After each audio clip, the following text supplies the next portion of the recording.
Comment parler des dates limites, des deadlines en anglais?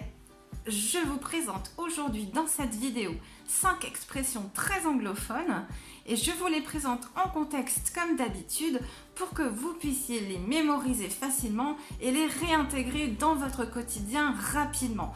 Si vous voulez en savoir encore plus sur les deadlines, je vous invite à consulter mon article de blog, je vous mets le lien ci-dessous. Et tout de suite, voici la première expression. Meet the deadline. Meet the deadline. Cette expression signifie ici que vous avez une date limite à respecter. Voici le contexte. Imaginez, vous dites à votre équipe que le temps est compté et qu'il vous faut absolument rendre un compte-rendu pour la fin de semaine parce que vous avez une date limite à respecter. Voici la phrase à retenir. Will you be able to send the report by the end of the week? We have to meet the deadline. We have to meet the deadline. Je vous laisse faire votre propre énoncé. Par exemple, imaginez que vous devez dire à un collègue que il y a peu de temps, qu'il vous reste peu de temps pour terminer un projet et que vous devez absolument respecter la date limite. Oh, time is short. You need to meet the deadline. Imaginez que vous dites ça à quelqu'un que vous connaissez. Pourquoi je vous dis ça? Tout simplement parce que lorsque vous apprenez de nouvelles informations, le cerveau, lorsqu'il associe cette nouvelle information à une émotion, il va vous permettre de mémoriser beaucoup plus facilement, beaucoup plus rapidement la nouvelle information. Tout simplement. Au fait, savez-vous qu'il existe une petite expression très anglophone pour dire que vous avez peu de temps pour finir un projet. Vous voyez, il y a une histoire derrière de date limite. Oh, j'ai peu de temps pour finir ce projet. Eh bien, en anglais, on dira I'm working on a tight deadline. I'm working on a tight deadline. Deuxième expression, the delay is too short. The delay is too short.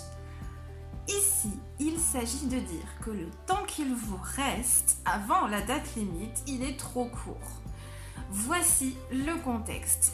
Tout simplement, vous imaginez que vous dites à votre directeur que le délai est trop court pour vous, pour que vous puissiez terminer un travail, un projet.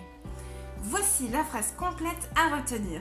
The delay is too short to complete the work. The delay is too short to complete the work.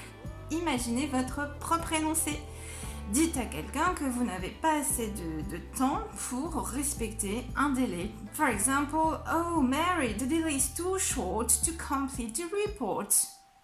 À vous d'imaginer votre propre énoncé. Au fait, avez-vous remarqué que j'ai utilisé le verbe complete the work, complete the report? Complete, bien souvent, on pense que ça veut dire compléter. Eh bien, pas du tout, c'est un faux ami. To complete, ça veut dire juste qu'on termine ou qu'on achève quelque chose, un travail, un projet. Troisième expression, need additional time. Need additional time. Ici, il s'agit de demander du temps supplémentaire, un délai supplémentaire pour pouvoir rendre un projet, par exemple. Voici le contexte. Vous vous adressez à votre directeur et vous lui demandez un délai supplémentaire pour pouvoir rendre un projet. Voici la phrase complète à retenir. I need additional time. I need additional time. Imaginez maintenant votre propre contexte. Imaginez, vous demandez à un collègue, vous dites à un collègue que vous avez été très occupé cette semaine, que vous n'allez pas pouvoir respecter la deadline et que vous avez donc besoin d'un délai supplémentaire.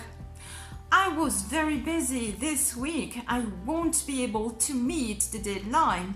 I need additional time. I need additional time. Quatrième expression, go over the deadline. Go over the deadline. Ici, avec cette expression, on parle de dépasser une date limite.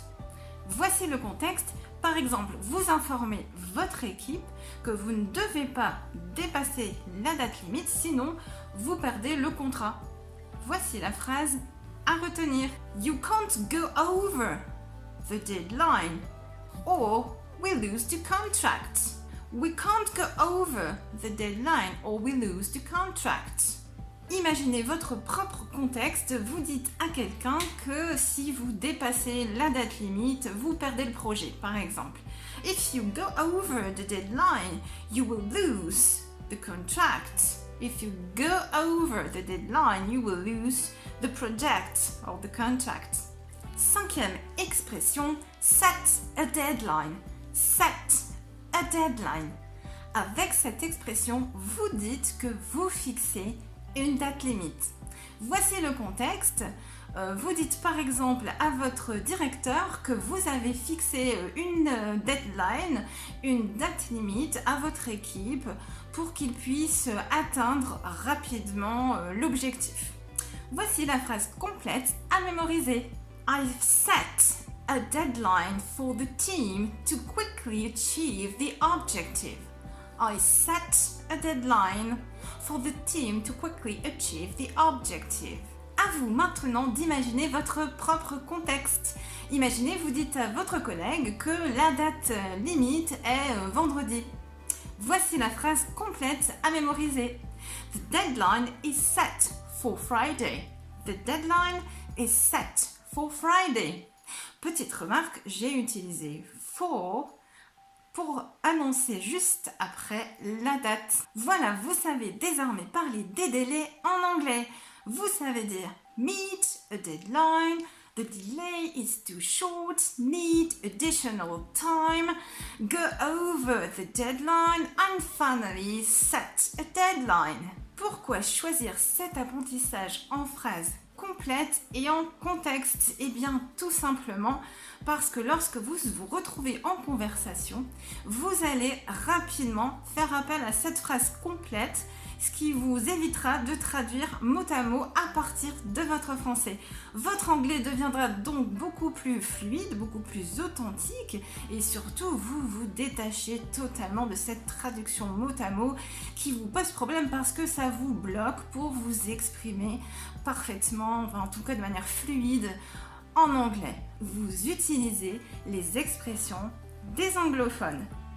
Comme je vous l'ai dit dans l'introduction, si vous souhaitez en apprendre encore plus sur les deadlines, n'hésitez pas à consulter mon article de blog, je vous mets le lien ci-dessous. Si cette vidéo vous a plu, n'hésitez pas à liker, laissez-moi un commentaire, je serai ravie de répondre à vos questions.